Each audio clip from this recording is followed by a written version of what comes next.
الحمد للہ وحدہ والصلاة والسلام علی من لا نبی بعدہ۔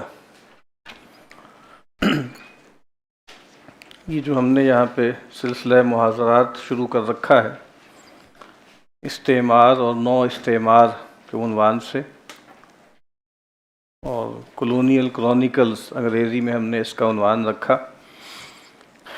اب کچھ نشستوں سے ہم جس موضوع پر یہاں بات کر رہے ہیں وہ جیسے ایک تقابل ہے دین کا،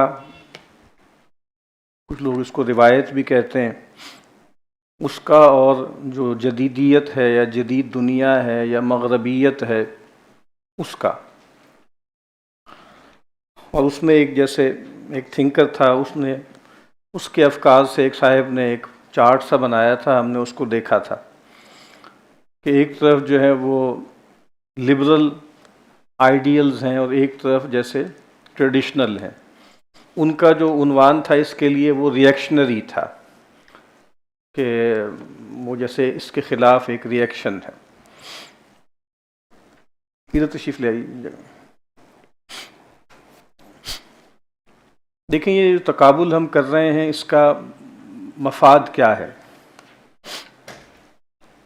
میری مفاد یہ ہے کہ چونکہ ہر آدمی ابن الوقت ہوتا ہے، اپنے دور کی پیداوار ہوتا ہے، اور ہم جس دور میں رہ رہے ہوتے ہیں اس سے ہم بہت متاثر ہوتے ہیں، اور ہر دور میں ایسا ہوتا ہے، لیکن شاید آج سے 70-80 سال پہلے بھی ایسا نہیں تھا۔ اب جو مؤثرات ہیں انسانی شخصیت پر، اور وہ جیسے ایک تو بڑھ بہت گئے ہیں، اور دوسری بات یہ ہے کہ وہ جیسے عالمگیر ہو گئے ہیں، آفاقی ہو گئے ہیں۔ جیسے میں نے پہلے بھی عرض کیا تھا کہ یورپ، مغرب، اور اسی طریقے سے ولایت یا دساور، یہ مختلف نام ہیں، وہ لوگوں کے لیے جیسے ایک بس خبر کی طرح ہوتا تھا۔ چند لوگ جو وہاں سے ہو کے آتے تھے تو ان کے سامنے وہ احوال آتے تھے، لیکن اب جو ہے الیکٹرانک میڈیا، اس کے بعد سوشل میڈیا کے بعد، اب جیسے ہم بہت زیادہ تاثیر قبول کرتے ہیں، اور چونکہ ہم ایک انفعالی حالت میں ہیں مستقل پچھلے 200-250 سال سے، تو ہم اثر قبول کر رہے ہیں، یعنی بہت عرصے سے ہم ڈال رہے ہیں، لوگ افراد ڈال رہے ہیں، کچھ چھوٹے پاکٹس میں سماج کے ایسے نمونے ہیں جو مغرب کے لوگ جو ہیں اور مغرب کے جو سماج ہیں اس پہ اثرات ڈال رہے ہیں، اور خود مغرب کے اندر ایسے بہت سے لوگ ہیں، ٹھیک ہے، جو وہاں رہتے ہوئے انہوں نے اپنے آپ کو اسلامی علمیت کا بھی اور اسلامی روحانیت کہہ لیں، اسلامی اخلاق کا بھی ایسا نمونہ بنایا ہے کہ وہ وہاں کے لیے جیسے ایک روشنی کا مینار بن گئے ہیں۔ بلکہ زیادہ تر جیسے آپ سمجھ لیں اہل مغرب جو متاثر ہو رہے ہیں وہ اپنے ہاں ہی کے مسلمان ہیں، جن میں سے بہت سے وہ ہیں کہ جو پیدائشی مسلمان ہیں، بہت سے وہ ہیں جن کو اللہ نے توفیق دی کسی خاص دور میں کہ وہ ریورٹ کر گئے، واپس پلٹے اپنی فطرت کی طرف۔ تو میں یہ عرض کر رہا تھا کہ اس وجہ سے ہمیں ایسے لگتا ہے کہ جیسے جو اس وقت ہو رہا ہے شاید ہمیشہ سے ایسے ہی ہو رہا ہے، اور چونکہ اتنی زیادہ، یعنی وہ جو جس کو کہا نا کہ کولونیل میٹرکس آف پاور، وہ جو کولونیل میٹرکس آف پاور تھا وہ پوسٹ کولونیل ایرا میں بھی پوری طرح موجود ہے، بلکہ کہیں زیادہ طاقتور ہے۔ تو ایک تو یہ بھی نہیں لگتا کہ اس سے نکلنے کی کوئی راہ ہو سکتی ہے، اور دوسری بات یہ ہے کہ شاید یہ ہمیشہ سے ہے۔ تو یہ جو تقابل وغیرہ کیا جاتا ہے، اس سے یہ بتانا مقصود ہوتا ہے کہ ہمیشہ سے ایسا نہیں تھا، اور امید یہ ہے کہ ہمیشہ ایسا نہیں رہے گا، کہ اس وقت جو امت مسلمہ جس حال میں ہے۔ اور اس میں جیسے ایک ہم ڈیلیما کا شکار ہیں، اور وہ یہ ہے کہ ہماری جیسے ایک ہمارا ٹیکسٹ ہے اور ایک ہماری ہسٹری ہے، یہ دو چیزیں ہیں نا۔ تو ایک ٹیکسٹ ہے ہمارا اور ایک ہماری ہسٹری ہے۔ اس کو جیسے اسلام ایز اے لیونگ ٹریڈیشن بھی لوگ کہتے ہیں، ٹھیک ہے، اور ایک ٹیکسٹ ہے، یعنی مطلب ظاہر بات ہے قرآن و سنت. تو اس کو بہت سے لوگ کہیں گے کہ یہ نارمیٹو اسلام ہے، ٹیکسچول اسلام ہے، اور ایک ہسٹوریکل اسلام ہے. تو اگر ہم ٹیکسٹ کا مطالعہ کرتے ہیں، قرآن مجید کو پڑھتے ہیں، پیغمبر صلی اللہ علیہ وسلم کے فرامین کا مطالعہ کرتے ہیں، تو ہمیں ایسے لگتا ہے کہ جیسے ہم مسلمان نہیں ہیں. یعنی جو کچھ وہاں پر اوصاف بیان ہو رہے ہیں اہل ایمان کے، تو وہ اگر ہم اپنے اندر کھوجتے ہیں، تلاش کرتے ہیں، تو ہمیں نہیں ملتے. اور جو دنیا پرست مشرکین کی نفسیات، اور اسی دنیا پرستی ہے، مشرکین کی نفسیات ہے، نفاق ہے، اور بد عملی ہے، بے عملی ہے، دو منہا پن ہے، تو وہ ہمیں لگتا ہے کہ جیسے ہماری گفتگو ہو رہی ہے، ہمارے بارے میں جیسے باتیں ہو رہی ہیں، تو ایک بڑا جیسے گیپ محسوس ہوتا ہے. اسی طریقے سے ہمارے ایک دوست ہیں، وہ بھی یہ بات کہتے ہیں کہ آپ ایسا کریں کہ مشکات کی یا کسی بھی حدیث کا جو ٹیکسٹ ہے اس میں آپ کتاب البیوع نکال لیں، اس کو پڑھنا شروع کر دیں. اسی طریقے سے معاملات کے حوالے سے کوئی چیز، یا امام بخاری علیہ رحمہ کی ایک تصنیف ہے الادب المفرد، ٹھیک ہے، تو اس کا مطالعہ کرنا شروع کر دیں، تو آپ کو لگے گا کہ ان میں سے مطلب بہت بڑا حصہ ایسا ہے جو قابل عمل نہیں ہے. یعنی وہ جیسے اب ہمارے لیے ریلیونٹ نہیں رہا. یعنی جس طرح کی زندگی ہم بسر کر رہے ہیں، جس طرح کے حالات میں ہم ہیں، تو ایسے لگتا ہے کہ جیسے نہیں، بس یہ ایک باتیں ہیں. یعنی مطلب جیسے ہم چیک کر سکتے ہیں نا کہ یار یہ دیکھو ان میں سے کتنی چیزیں ہیں جن پر آج ہم عمل کر نہیں رہے، یا اگر کرنا چاہیں گے بھی تو بہت دقت ہوگی. اسی طریقے سے تاریخی اگر اسلام کی بات کریں تو ایک تسلسل ہے ہمارے ہاں ایک قرون اولیٰ کا تصور ہے، پھر ہمارے ہاں اسلاف کا ایک تصور ہے، اکابرین کا تصور ہے، بڑوں کا تصور ہے. تو بہت قریب کے بھی جو علماء ہیں، آج سے 100 سال پہلے بھی جو تھے، تو جب آپ ان کی زندگیوں کو پڑھتے ہیں تو وہ لگتا ہے کہ نہیں، شاید یہ کسی اور سیارے کی مخلوق ہیں، اور بس ہم جیسے واہ واہ ہی کر سکتے ہیں ان کو پڑھ کر یا ان کی باتیں سن کر. جیسے ان کو امیٹیٹ کرنا یہ ہمارے لیے ممکن نہیں ہے. کرسچینٹی میں بھی ایک بڑا تصور تھا، امیٹیشن آف کرائسٹ، ایک کتاب بھی بڑی مشہور ہوئی اسی نام سے. تو ہمارے ہاں امیٹیشن آف دا پروفٹ تو خیر بہت بڑا معاملہ ہے نا. یعنی آج سے 100 سال پہلے، بلکہ شاید 80-90 سال پرانے جو ہمارے بزرگ ہیں، ان کو امیٹیٹ کرنا ہی ہمیں لگے گا کہ جیسے ہماری سانس بالکل پھول جائے گی اگر ہم یہ ایفرٹ بھی کریں گے. تو یا جیسے ابھی کرسچینٹی کا ذکر ہوا، اور وہاں بھی ایک اور کانسیپٹ بھی ہے، وہ کہتے ہیں کہ what would Jesus do, WWJD جیسے ایک ایبریویشن ہے، ایکرونیم ہے، کہ اس طرح بندے کو سوچنا چاہیے کہ مسیح اگر آج ہوتے تو یہ جو زندگی گزار رہے ہیں ہم، جس طرح کے حالات ہم پر آ رہے ہیں، تو وہ کیا کرتے، کیسے بیہیو کرتے. تو جیسے ہم بھی کبھی اس پہ غور کریں کہ واٹ وڈ پروفٹ ڈو، کہ پیغمبر کیسے بیہیو کرتے. خیر پیغمبر تو پھر میں عرض کرتا ہوں صحابہ کیسے کرتے، ہمارے بڑے کیسے بیہیو کرتے، یا کس طرح معاملہ کرتے، تو یہ جیسے مشکل ہوتا جائے گا. تو میں یہ عرض کر رہا ہوں کہ یہ اس وجہ سے تو وہ ایک چیز ہے. تو اس سے کم از کم ایک چیز ہمارے ام محترم ڈاکٹر اسحاق احمد صاحب علیہ رحمہ یہ شعر بہت پڑھا کرتے تھے کہ وائے ناکامی متائے کارواں جاتا رہا، کارواں کے دل سے احساس زیاں جاتا رہا. تو یہ چیزیں جو ہم دیکھتے ہیں کہ بھئی ایسے تھا اور اب ایسا ہو گیا ہے، تو یہ کوئی ڈپریس کرنے کے لیے یا محض گلٹ پیدا کرنے کے لیے نہیں ہے. بس یہ ہے کہ کم از کم ایک احساس زیاں تو ہو نا. اور جو ہے وہ کچھ عرصے پہلے میرا خیال ہے اس طرح کی کتاب، میں نام بھول رہا ہوں، کہ این نحن من اخلاق السلف، این نحن من اخلاق السلف، کہ بھئی ہم کہاں پہ آ گئے ہیں اور ہمارے سلف کے اخلاق کیا تھے، تو کہاں سے کہاں آ گئے. تو یہ جو احساس ضیاء ہیں، جیسے یہ ہم چاہتے ہیں کہ کم از کم یہ زندہ رہے، اور پھر وہی بات کہ چلے ایک بینچ مارک ہمارے سامنے رہے اور ہم یہ دیکھیں کہ بھئی ہم نے کیا کچھ کھو لیا. یعنی ہم نے جدیدیت اختیار کر کے، یا ظاہر بات ہے ہمارے لیے شاید وہ آپشن بھی نہیں تھا، تو ہم نے کیا کھویا ہے اس سب میں. تو وہ بڑا اچھا ایک دلچسپ سا قطع انور مسعود صاحب کا بھی ہے. وہ کہتے ہیں کس طرح کا احساس ضیاء تھا کہ ہوا گم، اور کس طرح کا احساس ضیاء ہے کہ بچا ہے. ملک آدھا گیا ہاتھ سے اور چپ سی لگی ہے، ایک لونگ گواچا ہے تو کیا شور مچا ہے. ایک لونگ گواچا ہے تو کیا شور مچا ہے. تو ہمارے بچپن میں جو ہے وہ ایک گانا بڑا مشہور ہوا تھا، تو اس میں یہ تھا کہ میرا لونگ گواچا.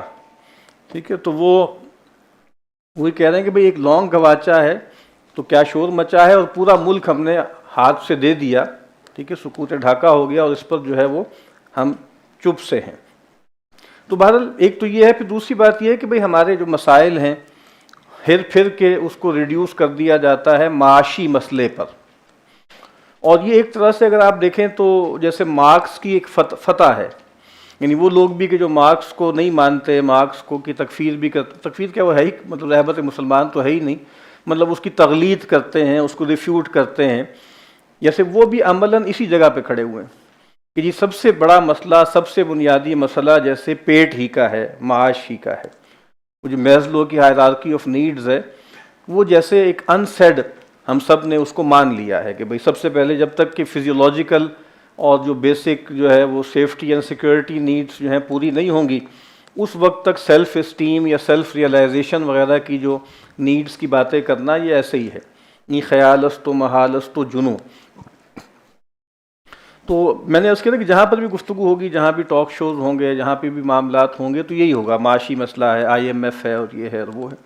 تو نہیں، کیا اس سے گہری سطح پر ہمارے اندر کوئی تبدیلی پیدا ہو گئی ہے، تو اس کو دیکھنے کی ضرورت ہے. ٹھیک ہے، تو یہ جو آپ کے سامنے ایک چارٹ سا ہے، اس میں سے کافی ساری نکات جو ہیں وہ سید خالد جامعی صاحب نے اسی طرح کا ایک وہ ون لائنرز کا ایک کمپیریزن کیا تھا کہ جدید انسان 18ویں صدی سے پہلے اور جدید انسان 18ویں صدی کے بعد.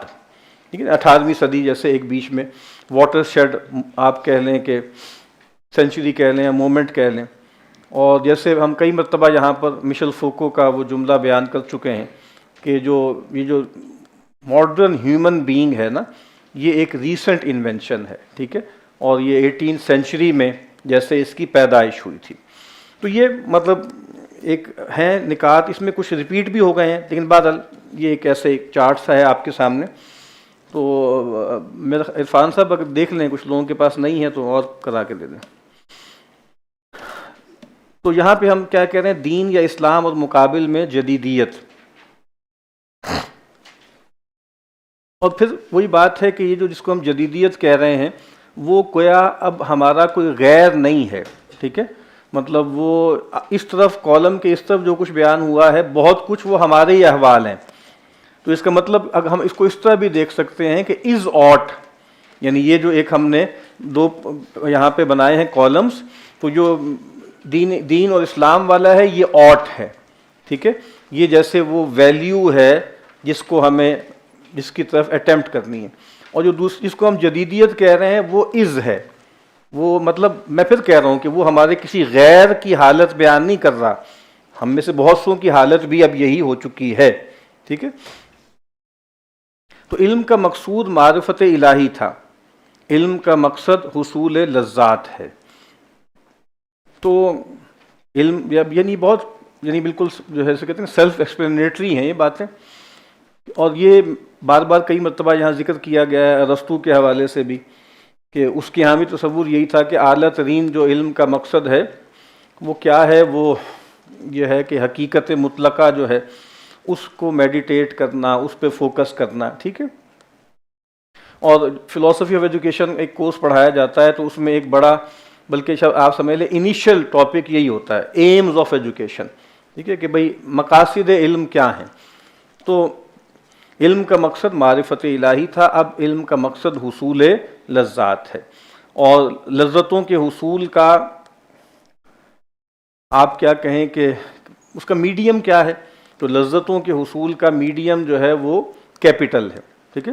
تو اب علم کا مقصود جو ہے وہ کیپٹل ایکومولیشن ہے، اور وہ کیپٹل ایکومولیشن کیوں کرنی ہے؟ تاکہ تمتع فی دنیا، ٹھیک ہے، اور اسی طریقے سے نفس کی جو لذتیں ہیں، شہوتیں ہیں، ان کو میکسیمائز کیا جائے.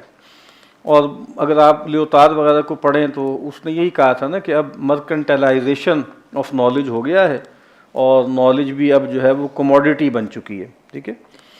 تو یہ پہلی چیز ہے. مطلب جہاں کوئی بات واضح نہ ہو، کوئی آپ اس میں بیچ میں تبصرہ کرنا چاہیں، کوئی سوال پوچھنا چاہیں تو ساتھ ساتھ آپ کر سکتے ہیں. اللہ مرکز کائنات تھا، مرکز کائنات اب انسان ہے. یہ بھی ذرا پرانی بات ہے، تو یہ بات کئی دفعہ ہو چکی ہے. بہت سی چیزیں جیسے ہماری ایک ریویژن بھی ہو جائے گی جو کچھ ہم نے اب تک پڑھا ہے، کہ بھئی کائنات جو تھی وہ تھیو سینٹرک تھی، اب اینتھروپو سینٹرک ہے، ٹھیک ہے. اب کیا ہے، مطلب جدیدیت نے یہ بات کہی، اگرچہ تھوڑی ہی دیر بعد پھر یعنی وہ گویا آفاق میں گم ہو گئے. کئی مرتبہ میں نے یہاں پہ ذکر کیا ہے اس کتاب کا، نینسی پرسی کی کتاب ہے last in the cosmos, the last self help book, last in the cosmos, کہ نکلے تو تھے انسانیت کا شرف اور انسانیت کی عظمت کی بات کرنے، لیکن جب خدا سے غیر متعلق ہو گئے اور ڈی میٹافزیکلائز کر دیا ہم نے ہر چیز کو، تو پھر اگر میٹر ہی ہے نا، انسان اگر آب و گل کا مجموعہ ہے، تو پھر آب و گل کا بہت بڑا مجموعہ تو کائنات ہے نا. یعنی وہ پاسکل نے پینسیز میں بڑا اچھا اس کا ایک چھوٹا سا فریگمنٹ ہے. وہ کہتا ہے کہ مین از اے ریڈ، انسان کیا ہے، human is a main is a red, یعنی تنکا ہے. اور کہا کہ ایک ہوا بھی اس کو اڑا لے جاتی ہے، پانی بھی اس کو جو ہے غرق کر دیتا ہے. لیکن اس سب کے باوجود بھی وہ ہوا اور پانی اور پہاڑ اس سے بڑا ہے. کیوں؟ چونکہ وہ یہ جانتا ہے کہ اس کے ساتھ یہ کیوں ہو رہا ہے. یعنی جس کو عام طور پہ کہا جاتا ہے نا کہ سیلف کانشیسنس، جیسے انسان میں ہے، کائنات میں نہیں ہے. اور کہا کہ کیوں انسان بڑا ہے؟ Because he is a thinking reed, he is a thinking reed. یعنی وہ جو اس کو کیا کہتے ہیں، نہیں وہ گنڈاسا تو اور چیز ہوتی ہے، ایک اور چیز، ہاں اس کو، اس کے لیے اردو میں ایک اور لفظ ہے، میں بھول رہا ہوں. تو وہ جو ہے وہ ہے بس کہا کہ لیکن وہ سوچتا ہے نا، وہ غور کرتا ہے، وہ اس کو جانتا ہے وہ کیوں کر رہا ہے. لیکن میں یہ عرض کر رہا ہوں کہ جب آپ نے انسان کو میٹر پہ ریڈیوس کر دیا تو پھر انسان بھی غائب ہو گیا، کائنات آ گئی. اور اب تو جیسے ہمارے استاد کہتے ہیں نا کہ اب تو، اور ویسے بھی آپ کو پتہ ہے ماں بعد جدیدیت میں مرکز کا تصور ہی انہوں نے ختم کر دیا، ٹھیک ہے. Things fall apart, the centre do not hold. تو ییٹس کی جو نظم ہے سیکنڈ کمنگ، اس میں یہ ہے کہ بھئی اب چیزیں بالکل منتشر ہو رہی ہیں. اور جو مارکس نے کہا تھا کہ all that is solid melts into air, ٹھیک ہے. تو اب تو صورتحال وہ ہے کہ اب جیسے مرکز پھر کائنات بن گئی، اب کوئی مرکز ہے ہی نہیں، ٹھیک ہے. اور اکبر کا ایک شعر ہے، نہیں رہے نہ دل کے لیے کوئی مستقل مرکز، تو مطلب اگر یہ عقل ہے تو دل اس سے دور ہی اچھا. یعنی یہ بات کہ دل کے لیے کوئی مستقل مرکز نہ ہو، تو کہا کہ اگر عقل یہ سجھا رہی ہے، جدید عقل یہ سجھا رہی ہے نا کہ دل کے جو آپ سمجھ لیں کہ آبجیکٹس آف وینریشن ہیں یا جو محبوب ہیں وہ بدلتے رہیں ہر لحظہ، ٹھیک ہے. تو کہا کہ اگر یہ عقل ہے نا تو پھر اس عقل سے دل کو ذرا دور رکھنا چاہیے، یہ تو دل کو کرپٹ کر رہی ہے یہ والی عقل، ٹھیک ہے. اور ایک جیسے کتاب کا نام بھی ہے نا کیرکیگار کی، the purity of heart is to want one thing, ٹھیک ہے. تو کہا کہ بھائی پیورٹی آف ہارٹ اس چیز کا نام ہے کہ آپ ایک ہی چیز کو چاہیں، آپ کی چاہت کا مرکز جو ہے اور آپ کا جو الٹیمیٹ کنسرن ہے وہ ایک ہی ہو، وہ متعدد نہ ہو، اور وہ خدا ہو، ٹھیک ہے. ماں بعد طبیعات اصل علم تھا، طبیعات اصل علم ہے. تو وہی بات ہے کہ یعنی اللہ جو ہے، جیسے آنٹولوجی سے ایپسٹیمولوجی نکلتی ہے نا، ٹھیک ہے. تو جو آبجیکٹ آف نالج ہے پہلے خدا تھا، ٹھیک ہے. تو پھر اس وجہ سے ظاہری بات ہے کہ وحی کی اہمیت تھی، ماں بعد طبیعات کی اہمیت تھی. جب objects of ultimate object of آپ نالج جو ہے وہ دنیا بن گئی، میٹر بن گیا، تو پھر اب فزکس ہی ہے، ظاہر بات ہے اس سے ماوراء اب کسی چیز کا اقرار جو ہے وہ نہیں کیا جاتا۔ علم کا منبع وہی ہے، یقین پیدا کرتا ہے اور قطعی ہے۔ علم کا منبع انسانی حواس و عقل ہے، شک سے آغاز، شک پر اختتام، اور علم وہ ہے جس کی تردید کی جا سکے، ٹھیک ہے؟ تو وہی ہے نا، دیکھیں جب آپ کہتے ہیں کہ خدا مرکز ہے تو پھر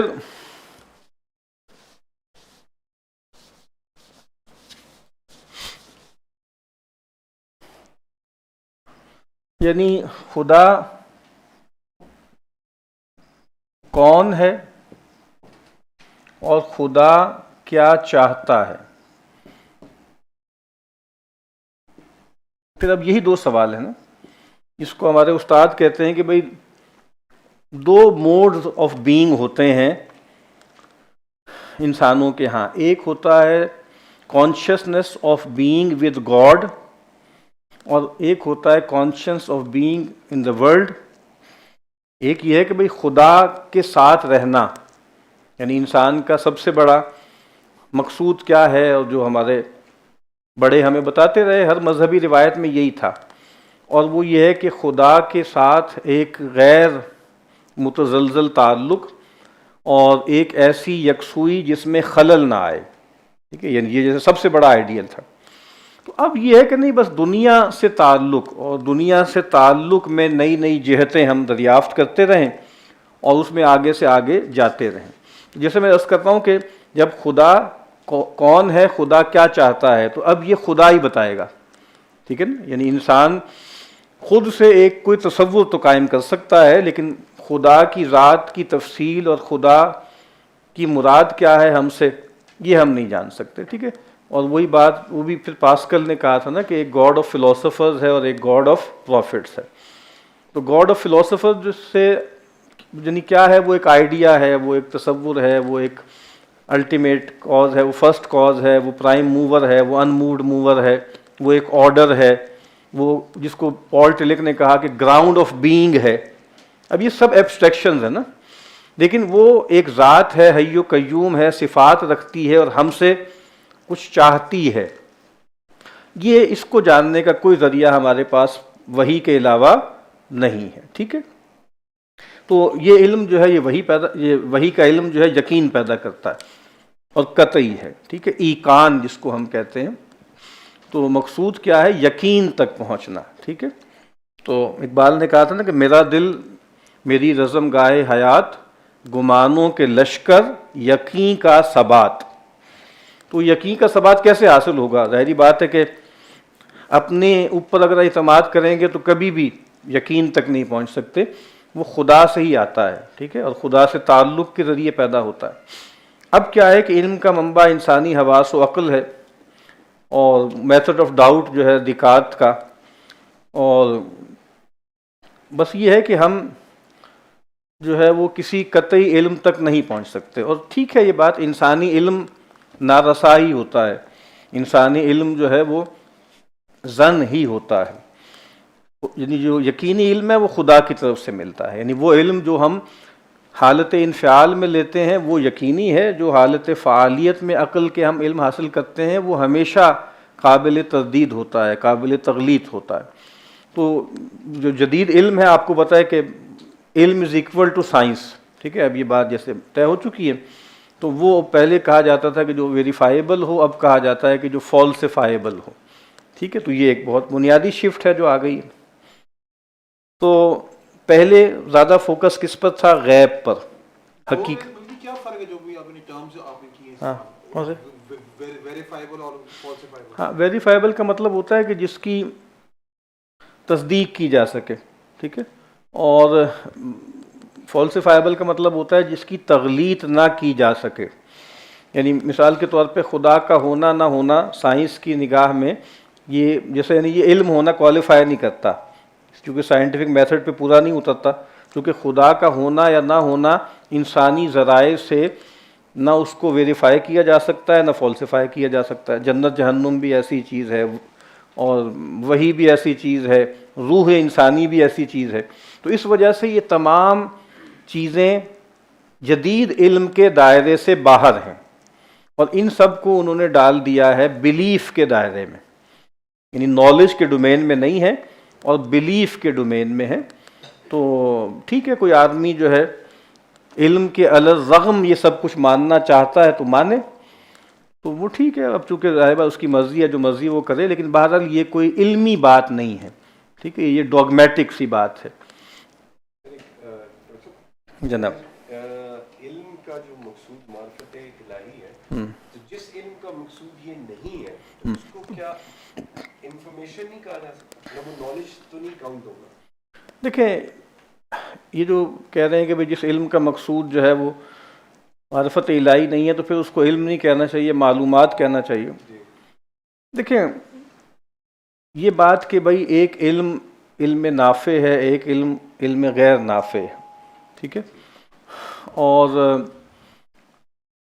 جیسے امام غزالی علیہ رحمہ کو آپ پڑھیں تو وہ بتاتے ہیں کہ بھئی کچھ علوم یہ ہیں، کچھ علوم وہ ہیں، پھر وہ بتاتے ہیں کہ بھئی یہ علوم ہے، عقلی علوم ہے، پھر بتاتے ہیں کون سے علوم ہیں کہ جو مباح ہیں، کون سے علوم جو ہیں وہ ناجائز ہیں، شعبزہ ہے اور جادو ہے اور اس طرح کا اوکلٹ ہے، یہ ناجائز ہے۔ اس کا مطلب ہے وہ اس کو علم مان رہے ہیں۔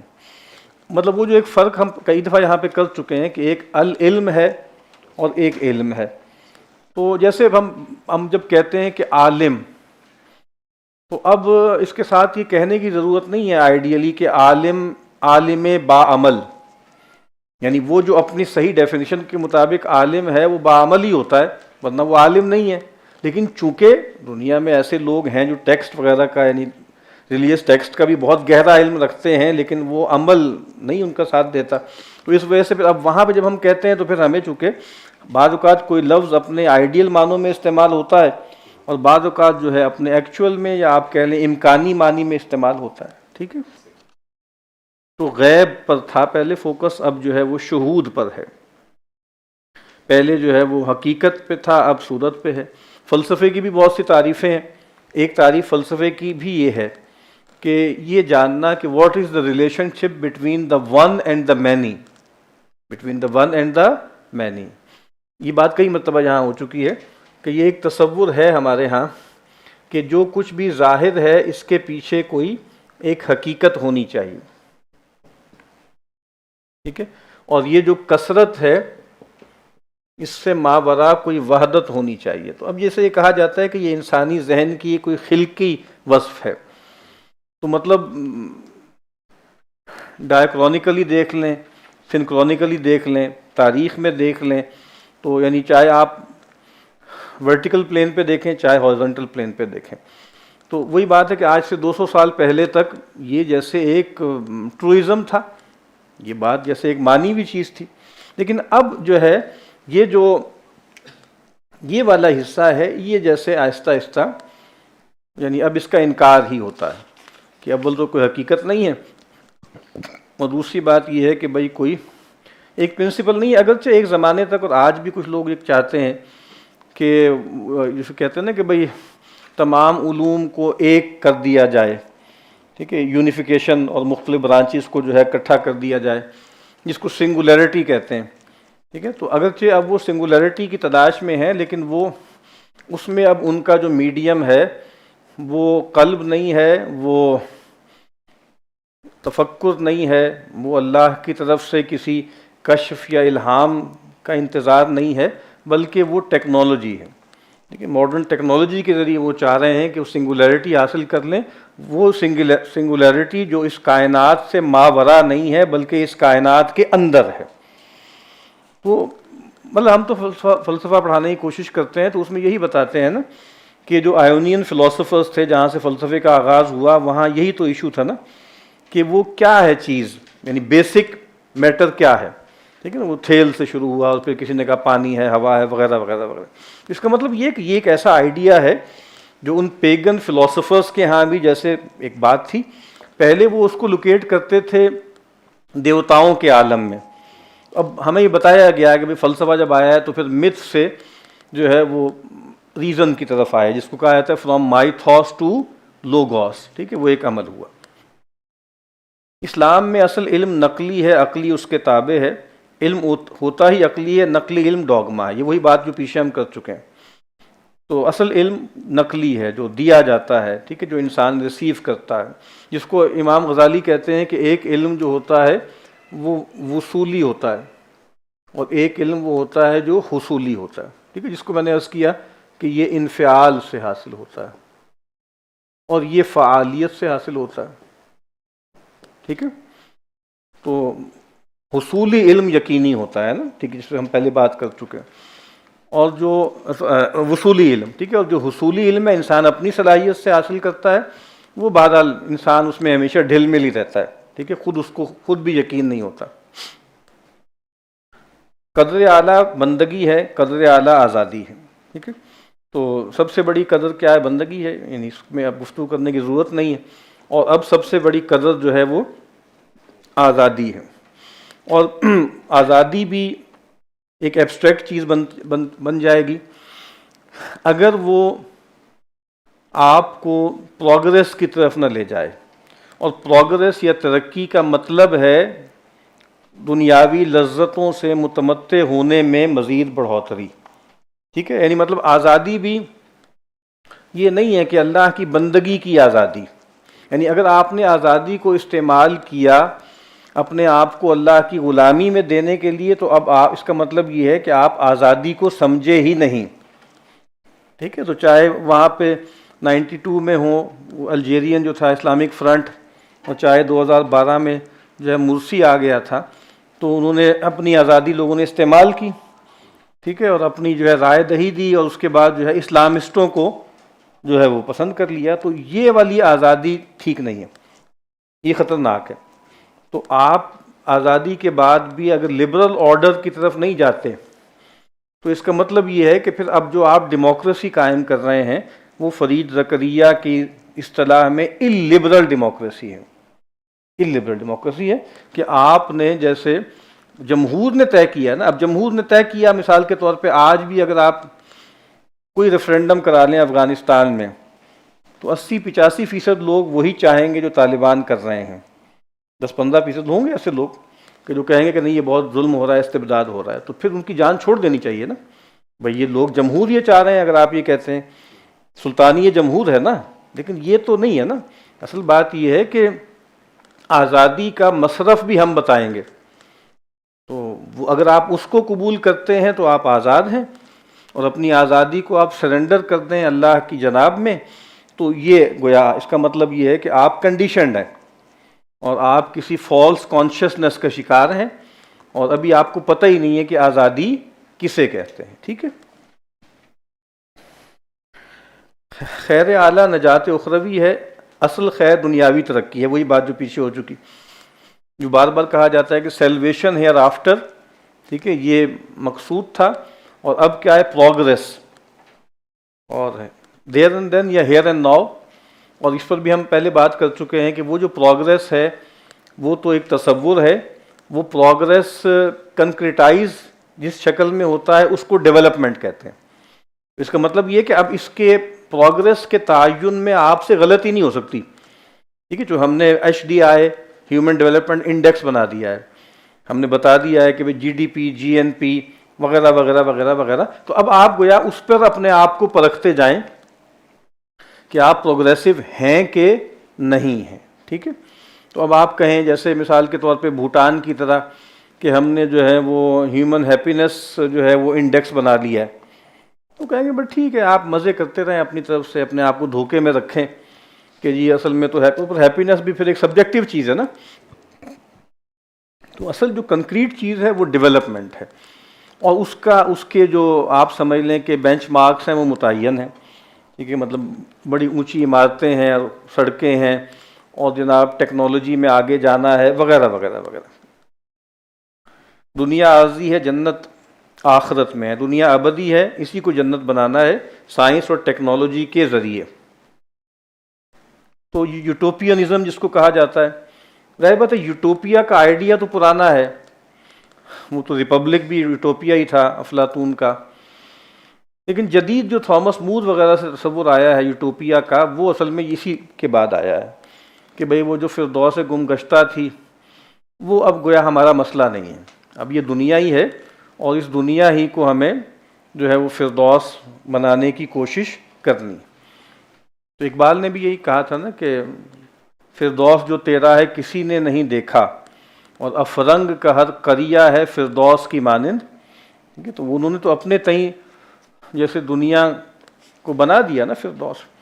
تو اب کچھ عرصے سے آپ دیکھ رہے ہیں کہ ہمارے ہاں اب جو آپ سمجھتے ہیں کہ یعنی فردوس کے لیولز ہیں نا، تو ابتدائی جو فردوس ہے یعنی پاکستان کے جو نوجوان ہیں، پڑھے لکھے لوگ ہیں، وہ جن کو اقبال نے مشرق کے مسکین کہا ہے، تو ان کا جو پہلا جو ہیون ہے وہ کہاں ہے؟ پہلا جو مرتبہ آپ کہیں گے سمائے دنیا کیا ہے، وہ دبئی ہے، یو اے ای وغیرہ ہے. اور پھر جو تھوڑا جو سمائے الیہ ہے وہ مطلب بیلجیم ہے یا جناب فلاں ہے یا فلاں ہے فلاں ہے. تو یہاں سے یہاں جائیں تو یہی بتاتے ہیں کہ بھئی آپ اتنی لمبی چھلانگ نہ لگائیں. تو وہ جو کیا ہے وہ ڈنکی کے ذریعے جانا اور اس کے ذریعے آپ ڈوب شوب جائیں گے، مرور جائیں گے. تو پہلے آپ ادھر آئیں اور یہاں پہلے آپ درم کمائیں اور آپ دیکھیں کہ بھئی آپ اہل ہیں اس کے. یعنی اس طرح ظاہر ہے کہ جنت میں ہر آدمی براہ راست تو نہیں جا سکتا نا، اس کے لیے تزکیہ درکار ہے. تو وہ تزکیے کے لیے ابتدائی طور پہ پرگیٹری کیا ہے، وہ یو اے ای ہے یا وہ قطر ہے، ٹھیک ہے، یا وہ کویت ہے یا جو کوئی بھی ہے. تو وہاں جا کے آپ جیسے تھوڑا سا اپنے آپ کو تیار کریں اور پھر آپ وہاں پر پہنچ جائیں. جہاں وہ پہنچ گیا، کیا نام ہے اس کا، شاہد جو پٹھان ہے شاہد انور غریبوں جس طرح کر کے وہ بتاتا تھا.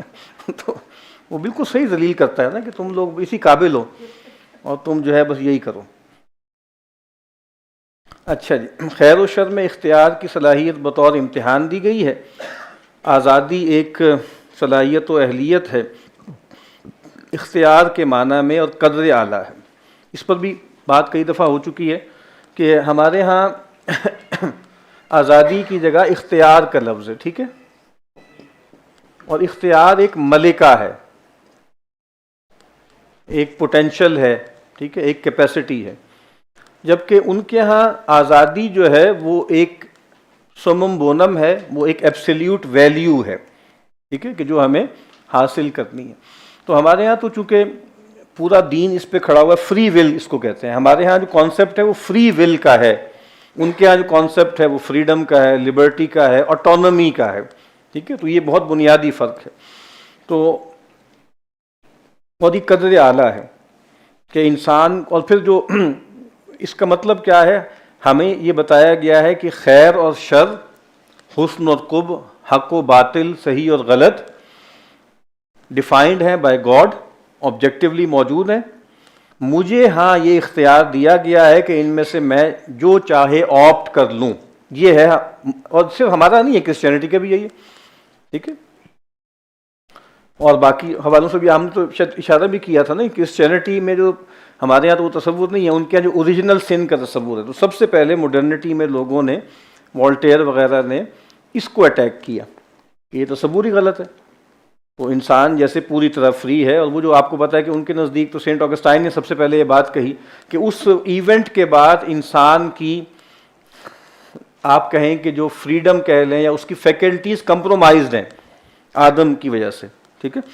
تو جبکہ یہ کہتے نہیں انسان جو ہے وہ فری پیدا ہوا ہے. اور وہی جو روسو نے پھر اس کو اور طریقے سے کہا کہ man is born free and everywhere he is in chains. تو بہرحال یہ جو تصور ہے وہ یہ ہے کہ یہ میں نے عرض کیا نا کہ ہاں ہمیں تو یہ ہے کہ ہمیں اس میں آپٹ کرنا ہے. جبکہ یہاں پر یہ ہے کہ مجھے اپنا خیر اور شر، اپنا حق و باطل، اپنا حسن و قبح خلق کرنا ہے. یہاں مجھے جو ہے وہ دریافت کرنا ہے. دریافت کیا کرنا ہے؟ وہ خدا کی طرف سے دیا گیا ہے اور اس میں سے مجھے کسی ایک آپشن کو لینا ہے. وہ میرا اختیار ہے، اما شاکرا و اما کفورا، ٹھیک ہے. تو وَقُلِ الْحَقُّ مِنْ رَبِّكُمْ فَمَنْ شَاءَ فَلْيُؤْمِنْ وَمَنْ شَاءَ فَلْيَكْفُرْ. جبکہ وہاں پر کیا ہے کہ نہیں، وہ میرا خیر ہے، میرا حق ہے اور میرے لیے حسن ہے، ٹھیک ہے. تو ایک خاص طرح کی سبجیکٹیوٹی اور ایک خاص طرح کے ریلیٹیوزم اس میں پیدا ہو گیا، ٹھیک ہے. داخلیت پیدا ہو گئی اور اس کے نتیجے میں اضافیت پیدا ہو گئی، ٹھیک ہے. انسان ہر معاملے میں ارادہ الہی کا پابند ہے. انسان آزادی کے عقیدے اور سرمایہ داری اور جمہوریت سے انحراف نہیں کر سکتا. یعنی ہم پابند ہیں ارادہ الہی کا، ٹھیک ہے.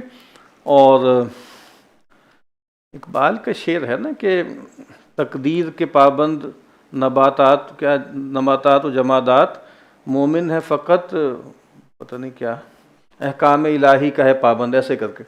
تو مطلب یہ ہے کہ وہ جو ایک خاص طرح کی کنڈیشننگ ہے وہ تو یہ کرتے ہیں، ہم تو فری ول رکھتے ہیں اور ہم اپنی آزادی کو اللہ کے سامنے سرنڈر کر دیتے ہیں. تو ارادہ الہی کا پابند ہو جانا اپنی فری ول کو استعمال کرتے ہوئے، وہاں پر بھی یہی ہے کہ آپ، لیکن وہاں یہ ہے کہ وہ فری ول کو آہستہ آہستہ ڈیمینش کرتے جا رہے ہیں، یہاں تک کہ ختم کرتے جا رہے ہیں. وہ جو سٹرکچر ہے جس کو آئرن کیج آف ریشنلٹی کہا ہے ویبر نے، اس نے جیسے لوگوں کو بالکل شکنجے میں جکڑ لیا ہے، اور لگتا ہے ان کو کہ شاید وہ آزاد ہیں، لیکن وہ آزاد نہیں ہیں. تو اگر آپ غور کریں نا تو بندہ مومن حقیقتاً آزاد ہوتا ہے اور حقیقتاً وہ اپنی فری ول کو ایکسرسائز کرتا ہے. اور ایک لحاظ سے آپ دیکھیں تو بہت سے لوگوں نے یہ بات کہی ہے کہ جدید دور میں جو اہل ایمان ہیں وہ جیسے ان کا رویہ کاؤنٹر کلچرل ہوتا ہے. کاؤنٹر کلچر یعنی سب لوگ اس طرف جا رہے ہیں نا، وہ جیسے کیا ہے وہ دیکھیے نا آپ نے اس طرح کے کلپس بنے ہوئے ہیں، وہ چوہے ہیں، چوہوں کی فوجیں جا رہی ہیں، ٹھیک ہے نا، خاص طرح سے وہ بڑی خوبصورت ہے، چند منٹ کا کلپ ہے وہ، ٹھیک ہے نا، کہ جس طرح وہ جا رہے ہیں، جس طرح وہ کھا رہے ہیں، جس طریقے سے وہ کر رہے ہیں، پھر اوپر پھر گر جاتے ہیں، چت ہو کے ختم ہو جاتے ہیں. تو وہ بڑی اچھی ڈپکشن ہے، ٹھیک ہے، جو وہ کر رہے ہیں. تو یا مثال کے طور پہ زیزک کی ہے نا دا پرورٹ گائیڈ ٹو کیپٹلزم ہے، کیا ہے، ایڈورٹائزنگ ہے. تو مطلب یہ ہے کہ جو کچھ نظر آ رہا ہے اس کے پیچھے اصل میں ایک اور سبلیمنل لیول پر ایک اور میسج ہے جو چلتا چلا جا رہا ہے. تو اور اب یہ ہے کہ انسان آزادی کے عقیدے اور سرمایہ داری اور جمہوریت سے انحراف نہیں کر سکتا. آزادی کا عقیدہ سب سے اہم ہے، اور ٹھیک ہے اگر آپ اس کے اصول کے لیے جو اجتماعی جو ہے وہ طریقہ کار اختیار کر لیں تو ٹھیک ہے، اگرچہ وہ اتنا کامیاب نہیں ہو سکا. اور بہتر تو یہ ہے کہ آپ ڈیموکریسی کے ذریعے اس کو حاصل کریں، لیکن اگر آمریت یا ملوکیت کے ذریعے بھی مقاصد وہی حاصل ہوں، ایم بی ایس یا ایم بی زیڈ جو کچھ کر رہا ہے، تو ان کو اس سے کیا مسئلہ ہے کہ وہ بادشاہ ہے، وہ کنگڈم ہے، یا کیا وہ ڈیموکریسی ہے یا ریپبلک ہے، ان کو مسئلہ نہیں ہے. بات یہ ہے کہ وہ مقاصد آپ حاصل کر رہے ہیں تو وہ آپ اس کے ذریعے حاصل کر لیں تو ٹھیک ہے. آمریت جی اور ملوکیت ایک ہی ہے، یہ چیزیں فرق ہو گئے ہیں. فرق ہے، مطلب آمریت تو جیسے مثال کے طور پہ جو کیا ہے وہ ساؤتھ کوریا ہے نا، وہ جو کیا ہے نارتھ کوریا ہے جیسے مثال کے طور پہ، یا جیسے کیوبا ہے، یا جیسے اور کئی ممالک ہیں کہ جہاں پہ، یا مطلب ٹیونس وغیرہ ہے، تو یہ وہاں بادشاہ نہیں کہلاتے، وہ وزیر اعظم ہوں گے یا صدر کہلائیں گے، ٹھیک ہے. یا مثال کے طور پہ مصر ہے، تو اب جو سیسی ہے وہ بدترین آمر ہے نا، ٹوٹیلیٹیرین، یا ایک اس کو استبدادی حکومت کہتے ہیں. اور ایک ہے کہ باقاعدہ مونارکی جیسے سعودی عرب ہے، جیسے کویت ہے، جیسے بحرین ہے، ٹھیک ہے. تو یہ الگ الگ چیزیں ہیں نا، ٹھیک ہے.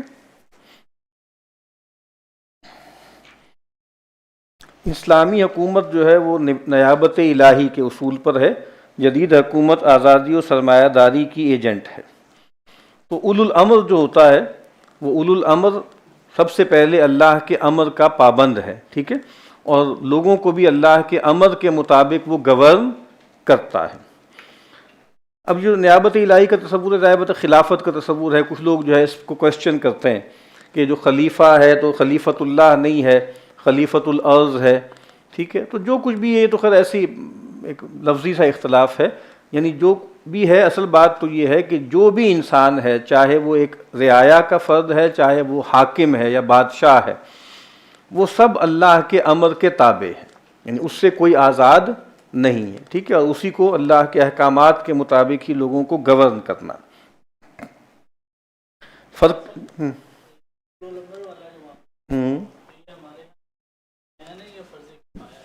کیا جی اولو الامر کا تعین کرنا، وہ یہ تو مطلب اس کے بغیر تو رہ نہیں سکتے نا. مطلب یہ بات کہیں کہ بھئی نصب خلافت کرنی ہے یا اولو الامر کو متعین کرنا ہے تو کہاں پہ متعین نہیں ہے؟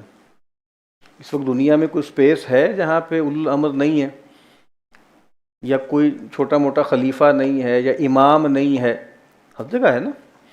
اصل بات تو یہ ہے کہ وہ لوگ کون ہیں، ان کی صفات کیا ہیں، کیا وہ اللہ کے امر کے خود تابع ہیں، اللہ کے امر کے مطابق گورن کر رہے ہیں کہ نہیں کر رہے؟ ٹھیک ہے، تو الذین ان مکناہم فی الارض، جب ان کو زمین میں تمکن ملتا ہے تو کوئی خلا تو نہیں ہوتا نا، کوئی نہ کوئی حاکم ہوتا ہے، کوئی رجیم ہوتی ہے۔ اب اس رجیم کو کچھ کام کرنے ہیں، تو اب وہ مملکت، وہ امارت، وہ حکومت، ٹھیک ہے، وہ کتنی اسلامی ہے کتنی نہیں ہے، وہ اس سے طے ہوگا کہ قرآن و سنت نے جو آئیڈیلز بیان کیے ہیں اس سے وہ کتنی کنفارم کرتی ہے، کورسپونڈ کرتی ہے، کتنی نہیں کرتی۔ ٹھیک ہے نا؟ تو حاکم تو سب موجود ہے نا اس وقت، یہ تو نہیں ہے کہ بھائی جو ہے وہ آپ کو پتہ ہے جب خلافت ختم ہو گئی اور جب تاتاریوں نے کر دیا تو اس وقت کئی سال ایسے گزرے کہ طوائف الملوکی تھی، اور جیسے مورخ لکھتے تھے باقاعدہ خون کے آنسو روتے ہوئے کہ ایک سال اور گزر گیا اور مسلمانوں کا کوئی حاکم نہیں ہے، یا کوئی ایک انارکی کی کیفیت ہے۔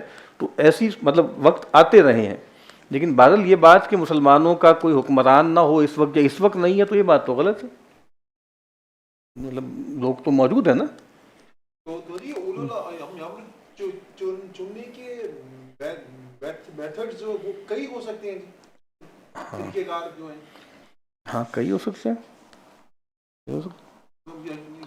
یعنی ہر ملک کے لحاظ سے الگ الگ وہ۔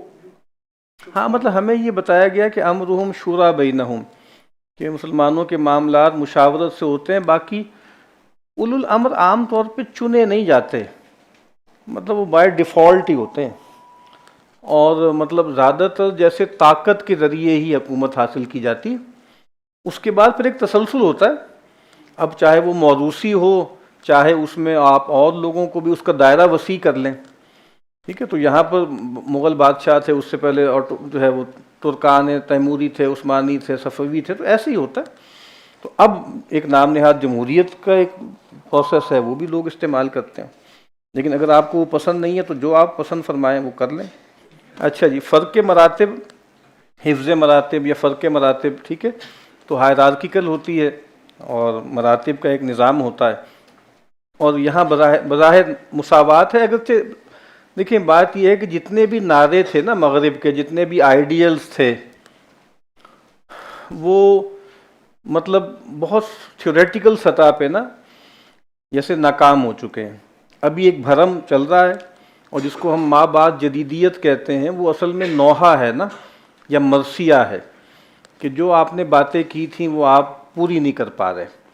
یہ کئی مرتبہ ہم بتا چکے ہیں، وہ جو وال سٹریٹ وہاں پہ موومنٹ تھی 99% یا 1% موومنٹ، وہ یہی بتا رہے ہیں کہ جی آپ نے جو ہے دھوکہ دیا ہے ہمیں، جو آپ نے مساوات وغیرہ کے تھے اور آزادی کے تھے، مساوات آپ نے کہا جبکہ 1% مسلط ہو گئے، اور آزادی کا مطلب تھا لذتوں کو میکسیمائز کرنا، وہ ہم کر ہی نہیں پا رہے۔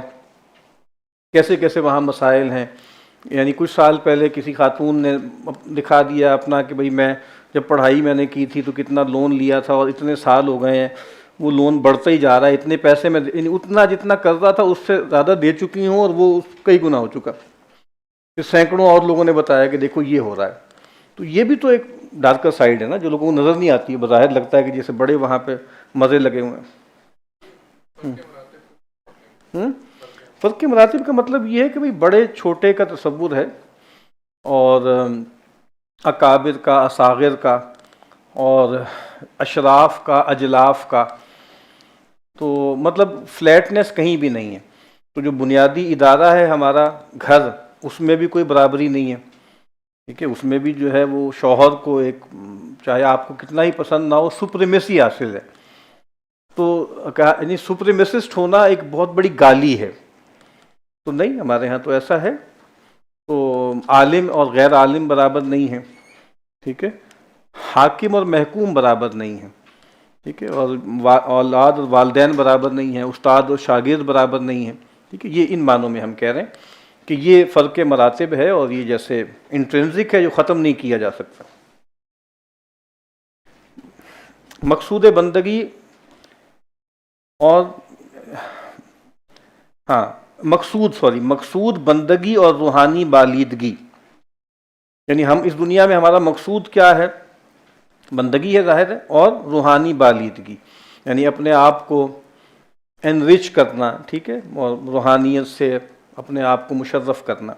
جبکہ یہاں کیا ہے؟ لذت پرستی، ٹھیک ہے، ہیڈونزم جس کو کہا جاتا ہے، نتائجیت پرستی جس کو پریگمیٹزم کہا جاتا ہے، افادیت پرستی جس کو یوٹیلیٹیرینزم کہا جاتا ہے. تو اس پر چیزیں کھڑی ہوئی ہیں. تو ہر چیز کو اس انداز سے دیکھا جاتا ہے کہ افادیت کیا ہے، فائدہ کیا ہے، یہ جو نیا ایکٹ ہے یا یہ جو نیا عمل ہے، یہ جو نئی تھیری ہے یا نئی پریکٹس ہے، یہ ہماری لذتوں کو بڑھا رہی ہے یا کم کر رہی ہے. ٹھیک ہے، اگر بڑھا رہی ہے تو ٹھیک ہے، کم کر رہی ہے تو ہمیں اس کو ریکنسیڈر کرنا ہے. جبکہ ہمیں یہ دیکھنا ہے کہ یعنی یہ جو بحث ہوتی ہے ٹیکنالوجی وغیرہ کی بھی، تو ہمارے لیے تو مسئلہ یہی ہے نا کہ ہر نئی ٹیکنالوجی کے بارے میں یہ سوال تو ہمیں اٹھانا چاہیے نا کہ یہ ہماری بندگی کے لیے کنڈیوسو ہے، یہ ہماری روحانی ترقی کے راستے میں رکاوٹ ہے یا اس کو مہمیز دیتی ہے. تو بس اس کرائٹیریا پہ دیکھ لیں. تو اب نیوٹریلٹی، ویلیو نیوٹریلٹی یا ویلیو لیڈرنیس، یہ تھیریز ہیں، ان کو چھوڑ دیں.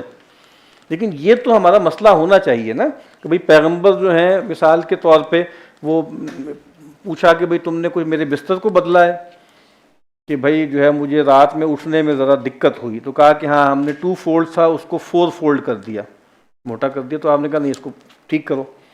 اب یہ بھی ایک سادہ سی آپ سمجھ لیں کہ تھوڑی سی جو ہے آپ نے اس میں امینڈمنٹ کی ہے، ٹھیک ہے. تو پیغمبر نے اس کو دیکھا اور کہا کہ یہ پردہ ہے، اور پردہ جیسی نماز فارغ ہوئے پردے کو پھاڑ دیا ایک دم، یہ مجھے اللہ کی یاد سے غافل کر رہا ہے. تو اس طرح تو دیکھنا چاہیے نا ہمیں. تو ظاہر بات ہے یہ ہماری اب وہ نظر ہی نہیں ہے، یعنی اس نظر سے ہم کسی چیز کو نہیں دیکھتے نا کہ بھئی یہ ٹیکنالوجی یا یہ نیا تصور یا یہ نیا خیال یا یہ نئی چیز یا نئی ڈیوائس جو ہے یہ ہماری بندگی کے راستے میں رکاوٹ ہے یا بندگی کے لیے جو ہے وہ جو ہے ممید و معاون ہے. نکاح مرد و زن میں اور ایک روحانی میثاق کے ذریعے. تو میثاق غلیظ قرآن مجید نے کہا ہے، اور اس کو کہتے ہیں نا کہ یہ ایک ریلیجیس یا اسپرچول کووننٹ ہے، ٹھیک ہے. تو اب جب کیا ہے کہ جی اب تو ہر طرح کی چیز ہے، انسان کے اندر ایک جذبہ ہے، یعنی پوسٹیریٹی، یعنی یہ بات کہ نکاح کا مقصد اصل میں نسل کی بڑھوتری ہے، اس سے بدل کر نکاح یا جنسی تعلق کا اصل مقصد لذت کا حصول ہے. یہ ایک بہت بڑی تبدیلی سیکشول ریولوشن کے بعد خود کرسچن ورلڈ میں آئی نا کہ بھئی پہلے تو یہ تھا کہ اصل چیز یہ ہے کہ وابتغوا ما کتب اللہ علیکم، کہ بھئی جو ہے وہ اس کو جو اللہ نے تمہارے لیے لکھ دیا اس کو تلاش کرو. اور ٹھیک ہے لذت بھی ہے وہ اللہ نے رکھی ہے، تم سکون حاصل کرتے ہو، تسکین حاصل کرتے ہو، لیکن اب وہ والا پہلو تو ختم ہو گیا نا. اور اس کے لیے وہ جو پل آئی تھی، ٹھیک ہے، وہ جو ریڈ پل کہتے ہیں، وہ اس ایک پل نے دنیا بدل کے رکھ دی نا. وہ بھی ایک ٹیکنالوجی تھی نا، ایک گولی آئی مانے حمل، اور اس نے آپ دیکھ لیں کہ دنیا کو بدل دیا. اب بظاہر وہ ایک ٹیکنالوجی ہے لیکن آپ دیکھ رہے ہیں کہ اس کے نتائج کیا ہیں، پوری اس تہذیب کا رخ اس نے بدل کر رکھ دیا. تو اب یہ ہے کہ بھائی کسی نہ کسی طریقے سے کانٹراسیپشن کرنی ہے، کسی نہ کسی طریقے سے یہ معاملہ کرنا ہے، اور اس سب کے باوجود بھی ہو جائے تو اس کا قتل کر دینا ہے، ٹھیک ہے نا. ایبارشن جو ہے کا معاملہ ہے. تو لذت حاصل کرنی ہے. اب لذت کیسے بھی حاصل ہو. اور ابھی تک آپ دیکھیں نا کہ یعنی جو پیڈوفیلیا ہے، زوفیلیا ہے، نیکروفیلیا ہے اور ہومو سیکشولیٹی ہے، یہ تقریباً یہ ایک ہی پلین پہ تھے. یعنی بچوں کے ساتھ جنسی تعلق، جانوروں کے ساتھ جنسی تعلق، مردوں کے ساتھ جنسی تعلق، اور ایک جنس کے لوگوں کا آپس میں جنسی تعلق، یہ جیسے ایک ہی پلین پر جیسے اب نارمل تھے اور ناجائز تھے. تو اس میں سے ایک چیز کو نکال دیا نا انہوں نے. تو اب آہستہ آہستہ اس کے پروپوننٹ پیدا ہو گئے ہیں وہاں پہ، پیڈوفیلیا والے بھی پیدا ہو گئے کہ بھائی میرے اندر آپ کہتے ہیں نا کہ بھائی مجھے ایسے خلق کیا گیا ہے کہ میرے اندر کشش جو ہے وہ مرد کے لیے ہے، عورت کے لیے ہے. تو یہ کیا ہے؟ تو ظلم ہے. مجھے خلق ایسے کیا ہے اور مجھ سے مطالبہ کچھ اور ہے، تو وہ آدمی کہہ سکتا ہے جو پیڈوفائل ہے مجھے ایسے خلق کیا گیا، میرے اندر ایک رش ہوتا ہے ہارمونز کا، تو پھر میں نے کیا غلطی کی ہے کہ مجھے جو ہے اس سے محروم رکھا جائے، یا اگر میں جانوروں کے ساتھ یہ فیل کرنا چاہتا ہوں وغیرہ وغیرہ. تو اب وہاں باقاعدہ ایسی تحریکیں چل رہی ہیں کہ بھائی ان چیزوں کو بھی کھولا جائے. چونکہ جب آپ نے مقصود ہی بنا لیا، تعلق کا مقصد جو ہے وہ جنسی جذبے کی تسکین ہے، تو پھر اسفل سافلین پہ ہی جائیں گے نا، اور جا رہے ہیں اور مستقل جا رہے ہیں۔ انسان تعلق مع الحق والخلق میں بندھا ہوا ہے، انسان معاشرتی حیوان ہے، ٹھیک ہے؟ تو انسان ایک ایسا وجود ہے جو اللہ کے ساتھ اور مخلوق کے ساتھ تعلق میں گھرا ہوا ہے، جبکہ اب کیا ہے کہ انسان ایک حیوان ہے اصلاً۔ اب چاہے معاشرتی ہے، یعنی وہ مطلب بدلتے رہے نا اس کو، کہ انسان اصل میں تو حیوان ہے۔ جب آپ نے کہہ دیا حیوان ہے تو پھر ظاہری بات ہے کچھ بھی ہو سکتا ہے۔ آپ نے کہا کہ معاشرتی حیوان ہے، تو پھر آپ نے اس کے بعد کہا کہ بھائی وہ ایک عقلی حیوان ہے، پھر آپ نے کہا کہ جبلی حیوان ہے، ٹھیک ہے، اور پھر اب آپ نے کہا کہ وہ ایک کیا کہیں حیاتیاتی، اس کو ہمارے استاد کہتے ہیں کہ انسان، جیسے مشل فوکو وغیرہ نے بھی کہا کہ بایو بینگ ہے، بس بایو بینگ ہے۔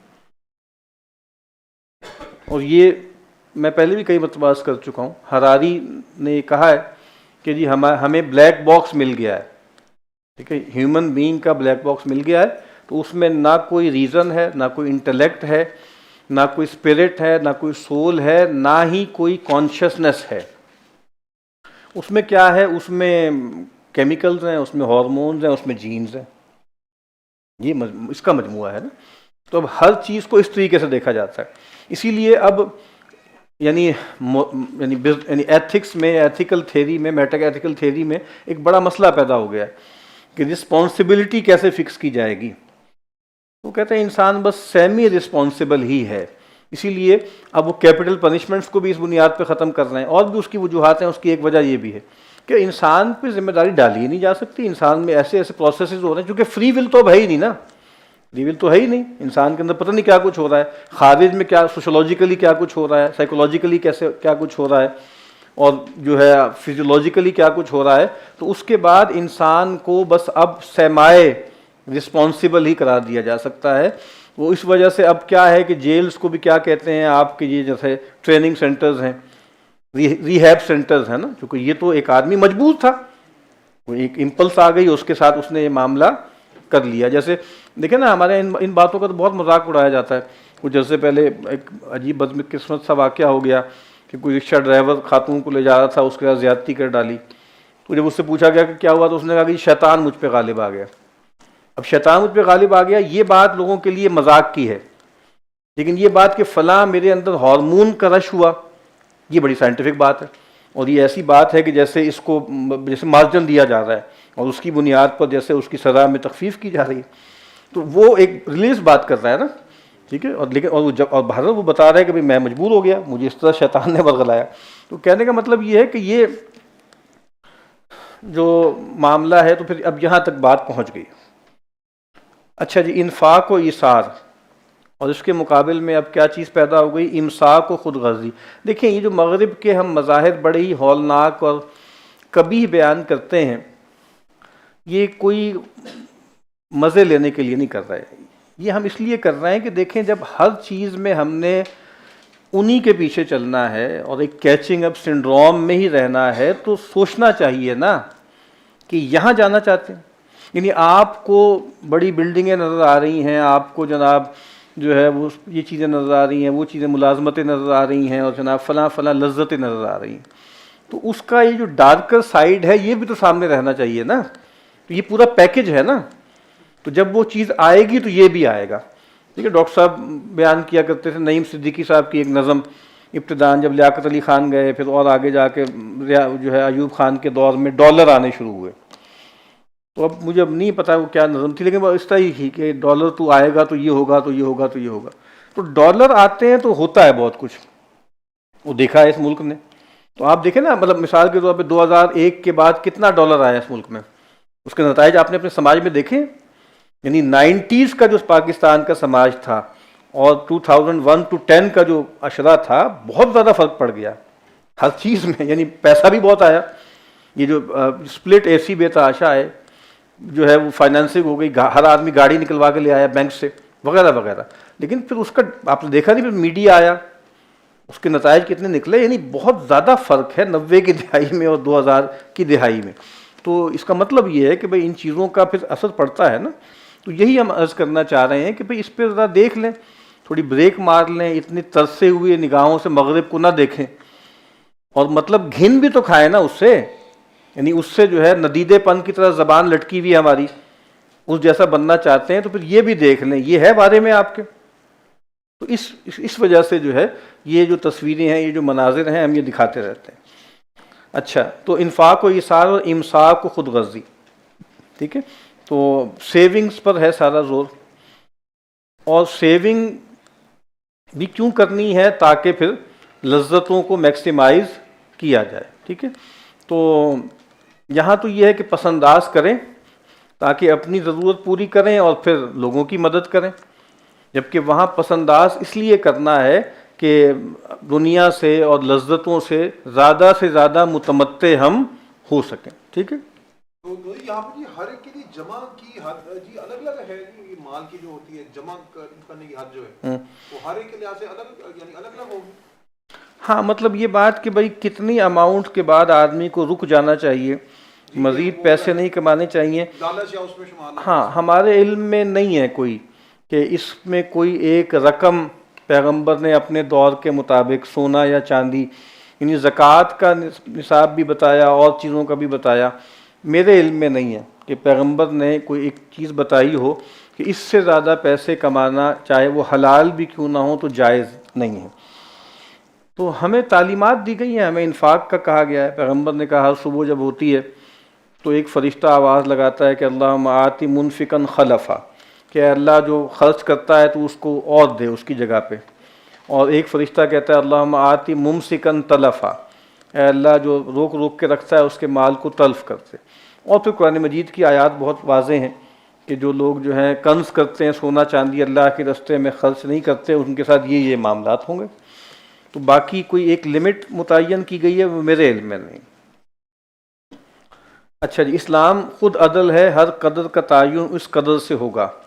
یہ اصل میں آگے وہی ہے، اگلا جملہ اس کے ساتھ ہی چل رہا ہے، جو اس قدر کا تحفظ کرے وہ، ہاں نہیں بلکہ اصل میں کیا ہے، آزادی کا اصول و اضافہ قدر ہے، جو اس قدر کا تحفظ کرے وہ عدل ہے. ٹھیک ہے، یہ جملے آگے پیچھے ہو گئے. تو اسلام خود عدل ہے، ہر قدر کا تعین اس قدر سے ہوگا. ٹھیک ہے، جو پہلے بھی بات ہو چکی ہے کہ اللہ جو کرتا ہے وہ عدل ہے، اللہ جو کہتا ہے وہ صدق ہے.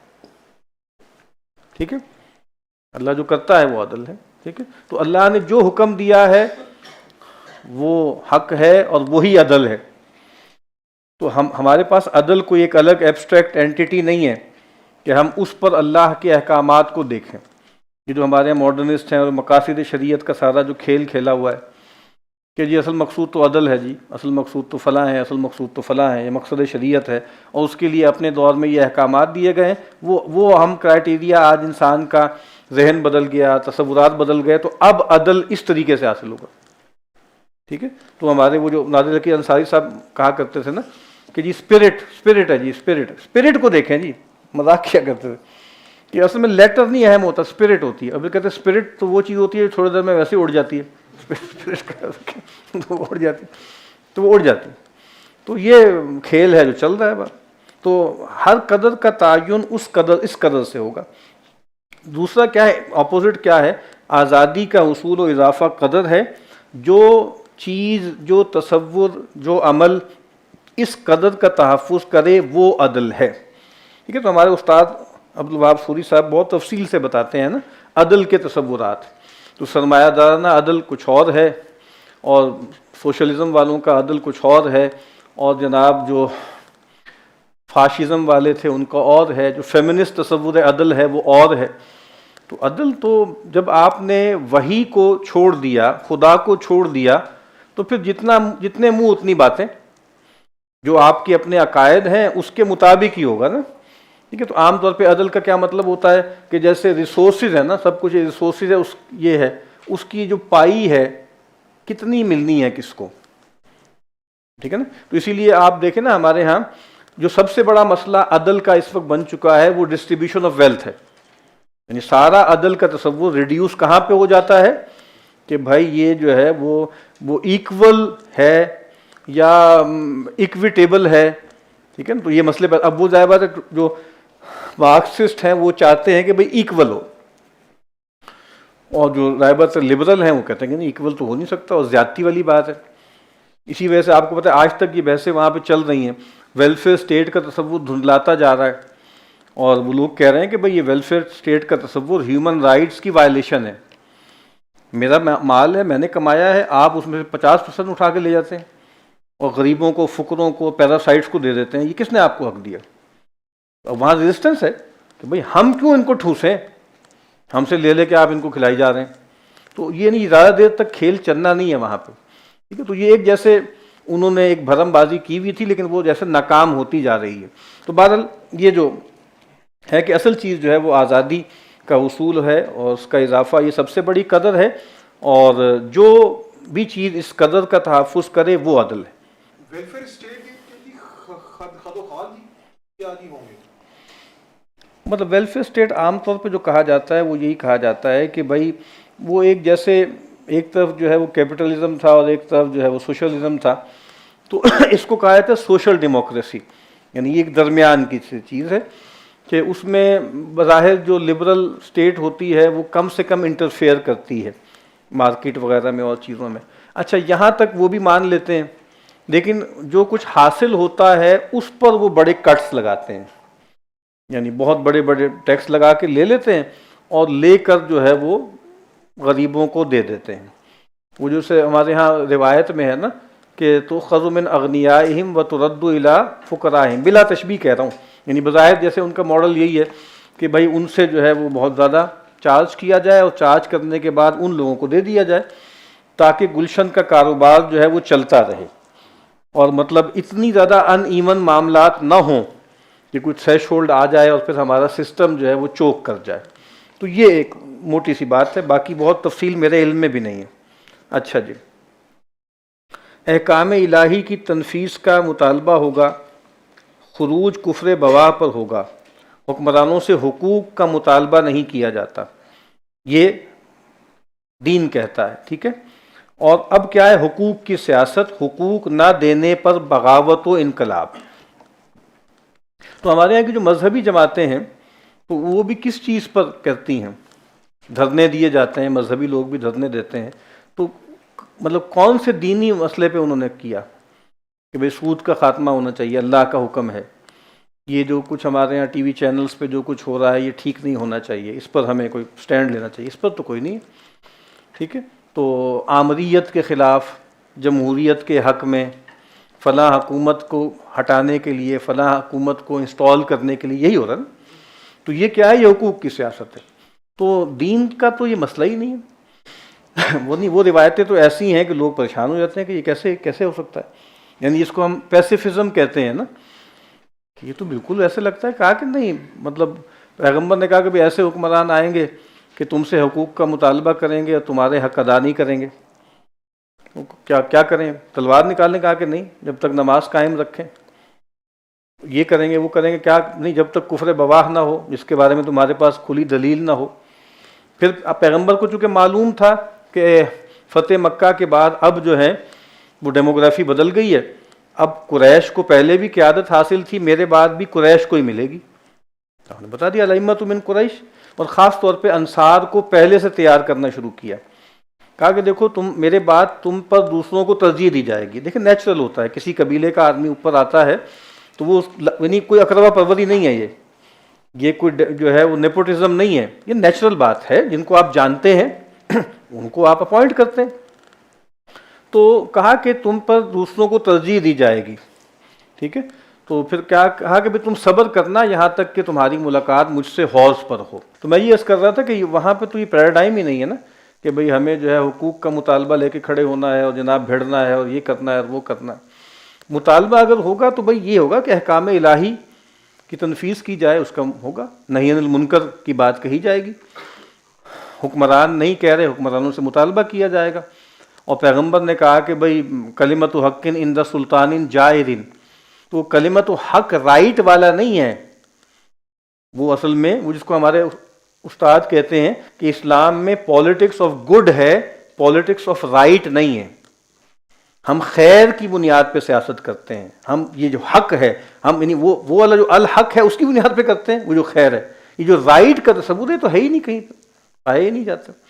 ٹھیک ہے, تو پھر جو ہے اور پھر خروج جو کرنا ہے, بغاوت جو کرنی ہے, وہ اس بنیاد پہ نہیں کرنی کہ روٹی نہیں مل رہی, سڑکیں نہیں بن رہی, ملازمتیں نہیں دی جا رہی, تعلیم نہیں سب کو فراہم کر رہے, سب کو صحت کی, مطلب یہ جو سارے تصورات ہیں یہ جعلی ہیں. کس نے کب کہا ہے کہ بھئی ریاست کی بنیادی ذمہ داری ہے سب بچوں کو اسکول فراہم کرنا, سب بچوں کو ہسپتال دینا؟ یہ اسکول ہسپتال کب سے وجود میں آ گئے؟ یعنی ہم سمجھ رہے ہیں کہ جی پانی ہوا جو ہے اس کی طرح کی چیز جو ہے وہ تعلیم ہے اور صحت ہے جس کو ہم سمجھ رہے ہیں, یہ تو کبھی بھی نہیں تھا. تو مطلب جو بنیادی چیزیں ہیں وہ بس پوری کی جائیں گی اور باقی جو ہے وہ معاملات گویا کوئی وہ ریاست کی ذمہ داری نہیں ہے. الذین ان مکناہم فی الارض, تو آگے جو کچھ بیان کیا اس میں سے کوئی چیز بھی اصلاً دس ورلڈلی نہیں ہے. الذین ان مکناہم فی الارض اقاموا الصلاۃ آتوا الزکوٰۃ امروا بالمعروف ونہوا عن المنکر. تو کہاں اس میں ملازمتیں ہیں, کہاں اس میں تعلیم ہے سو کالڈ, کہاں اس میں صحت کی سہولتیں ہیں, کہاں اس میں ملازمتیں ہیں؟ ہمارے علم میں تو نہیں. اچھا جی جناب.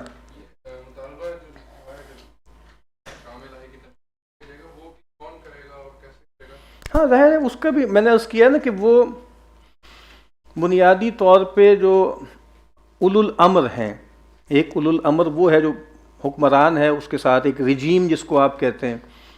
ایک تو وہ رجیم مطالبہ کرے گی جس کو اہل الحل والعقد کہا جاتا ہے, وہ بجائے خود وہ پورا ایک کلین ہوتا ہے نا, ان سے وہ کہیں گے حاکموں سے اچھا وہ نہیں کر رہے, سارے ہی کرپٹ ہو گئے ہیں, تو علماء کہیں گے. ٹھیک ہے, باقی اور ایک عام آدمی بھی کہہ سکتا ہے, اس میں کوئی رکاوٹ نہیں ہے. لیکن جو جدید تصور ہے تحریک چلانے کا, احتجاج کا, یہ بہرحال یہ تو ایک نئی چیز ہے نا, یعنی اس کی کوئی تاریخ اتنی پرانی تو نہیں ہے نا. ٹھیک ہے. اچھا جی, یہاں پہ یہ بات کیا وہ جنگ میں آئے گا؟ یہ خروج بغاوت کو کہتے ہیں, بغاوت کو کہتے ہیں. آخری آج کا یہ پڑھ لیں. ہر علمی تحقیق کا مقصد معرفت کردگار میں اضافہ ہے, ہر علم کا مقصد تمتع فی الارض میں بڑھوتری ہے. اگرچہ تحقیق کا مطلب وہ تھا ہی نہیں, جو ریسرچ کا جو جدید تصور ہے یہ بالکل نیا ہے. مطلب یہ تو مغرب میں بھی 200 سال پرانا ہے نا. ٹھیک ہے, جرمن یونیورسٹیز کا ایک تصور ہے اور ریسرچ یونیورسٹی, اور ریسرچ کا ایک خاص مطلب ہے. اور وہی بات کہ بھئی ریسرچ پروڈکٹیو ہونی چاہیے, اور پہلے یہ تھا کہ ریسرچ جو ہے وہ مملکت کو فائدہ دے, پہلے یہ تھا کہ انسانیت کو فائدہ دے. ٹھیک ہے, پھر یہ آیا کہ جناب نہیں نیشن سٹیٹس کو فائدہ دے, اب جو ہے وہ ہے کہ مارکیٹ کو فائدہ دے. اللہ اللہ خیر صلی اللہ. تو اس کو جو فائدہ دے وہ ریسرچ ہے, اور جس کا کوئی حاصل وصول نہیں ہے. ٹھیک ہے, جو کسی کنکریٹ جو ہے چیز میں کنورٹ نہیں ہوتی, جو انڈسٹری کے لیے قابل استعمال نہیں ہے, وہ اس ریسرچ کی کوئی ورتھ نہیں ہے. اسی لیے مطلب بہت سے علوم ایسے ہیں جو تھیوریٹیکل نوعیت کے ہیں, وہاں لوگوں کو جیسے وظیفے ہی نہیں ملتے, اسپانسرشپ ہی نہیں ملتی, اسکالرشپ ہی نہیں ملتی. ٹھیک ہے, چونکہ وہ کسی سرمایہ میں کنورٹ نہیں ہو پا رہے. تو ایبسٹریکٹ چیزیں ہیں, ایبسٹریکٹ فزکس ہے, اور جناب جو ہے فلوسافیکل میتھمیٹکس اور فزکس کے جو مسائل ہیں اس پر بہت مشکل ہے کہ آپ کو کوئی اسپانسر کرے یا آپ کو کوئی جو ہے وہ اس طرح کی چیز ملے. تو اب جو ہے جو بھی علم ہے اس کا مقصد تمتع فی الارض میں بڑھوتری ہے. تو وہی بات ہے کہ ہر چیز کے بارے میں یہ سوال ہوتا ہے کہ اس کا فائدہ کیا ہے, اس کا حاصل کیا ہے.